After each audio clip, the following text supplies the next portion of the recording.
Dear students, welcome to the second part of the discussion of Goodbye Party for Miss Pushpa TS, written by Nissim Ezekiel. Now let's look into its form and theme. A clean break with the past, a typical feature of modern poetry, can be found here. This poem has no well defined structure of a traditional poem. It is written in free verse. That means the poem does not follow any particular meter or any particular rhyme.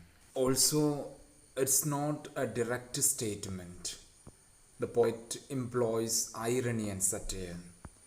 Though the poem seems to be about the loss of a friend, it's about Indian English, a satire on Indian English.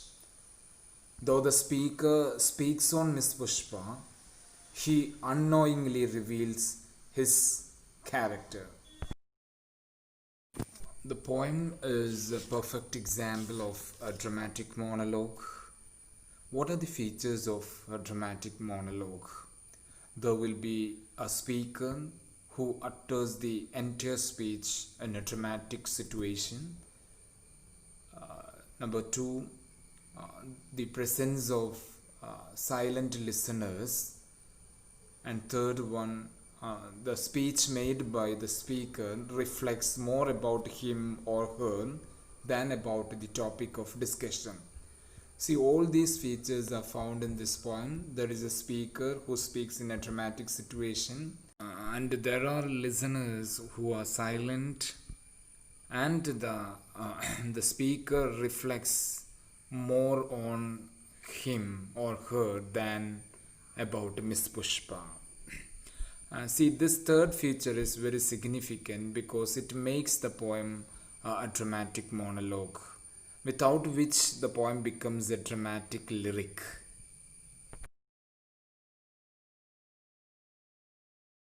Now let's move to the themes of the poem. Number one, self-revelation of the speaker.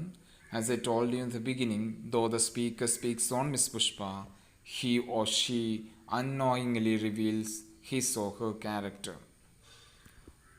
One critic, Bruce King, says, I quote, language reveals the speaker's mind and social context. Cliches, triteness, unintended puns are among the devices used to imply hypocrisy, pretense, limited opportunities, and confusion. Unquote. So the words used by the speaker reveals his hypocrisy, pretense, limited opportunities, and confusion. His or her conscious effort at styling his or her language and the flattering tone of the speech suggest a hypocritical and sham personality. The readers do not feel his or her words sincere or honest. And the speaker is egocentric. Remember the line, I'm always appreciating good spirit. And also the speaker asserts his or her superiority over the lady and does not differentiate between public and private affairs. He or she brings very personal things about the lady to a formal talk. Ezekiel has not given a definite identity of the speaker. By hiding the identity of the speaker, he renders the mistakes to every Indian in general. The poem can be seen as a satire on Indian English. It's evident that the poem is not about the loss of a friend, but a satire on Indian use of English. But it's not a bitter criticism, but a type of self-critique. Ezekiel satirizes the Indian use of English from inside. The poem displays an increasingly greater interference of first language, mainly at the level of grammar, collocation, lexis, etc. See, the speaker is obsessed with the present continuous tense in place of simple present. Examples were discussed in the first video, and the speaker uses adjective as noun. Remember the word foreign, it's used as a noun in the poem. The speaker does not use indefinite articles as a result of the influence of the speaker's Indian language. Remember these examples. Miss Pushpa is coming from a very high family. Her father was renowned advocate. The speaker's talk is full of direct translation of vernacular expressions and the consequent absurdity of the expression. See this example in 2-3 days. This is a common expression in Indian language. There is pun due to the direct translation of Indian expressions. For example, Miss Pushpa is smiling and smiling even for no reason. Speaker tries to convey something, but he or she ends up saying something else. There are unusual collocations like men and ladies, and collocations which are essentially culture bound. For example, the expression our dear sister. The poem is rich with Indian expressions and sentiments. One critic, Chetan Karnani, says, I quote, no other poet has successfully exploited the nuances of Indian English as Ezekiel has done. He is successful in depicting typically Indian thinking in Indian English. The speaker's English and Pushpa's going abroad reflect post-colonial India's fascination for English and for going abroad.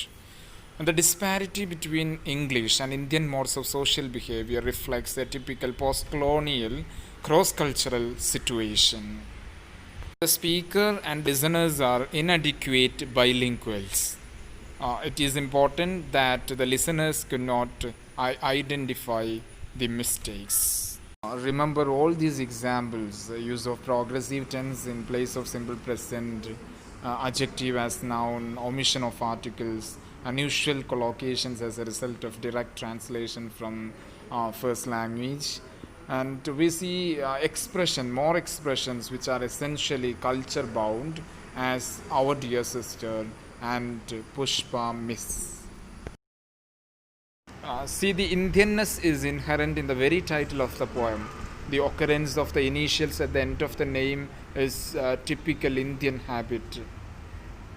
Even goodbye party seems to be an Indian imitation of birthday party. Each reveals the speaker's effusive sociability, a characteristic of Indian ways.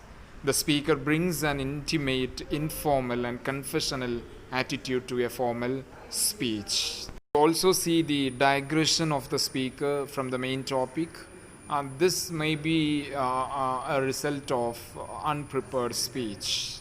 The speech reveals how family background and the profession of the parents matter in Indian context. Any Indian can easily identify the tradition of overpricing the one who is about to leave or return. The poem reveals post-colonial elements. The speaker's use of English and Miss Pushpa's going abroad reveal the post-colonial India's fascination for English and going abroad.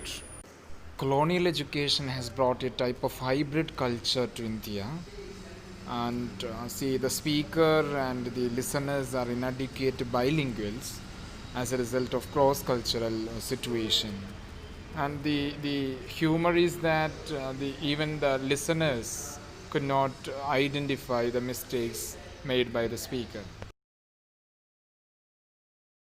Ezekiel's poetry is noted for his right sense of humor, and this poem is not an exception.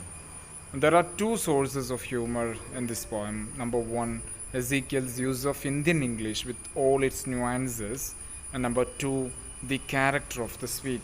The speaker's digression is a wonderful instance of humor in this poem, and the speaker unknowingly reveals his or her hypocrisy, ego, superiority, etc. in this poem. These are some of the observations on the poem. Let me conclude now. Thank you.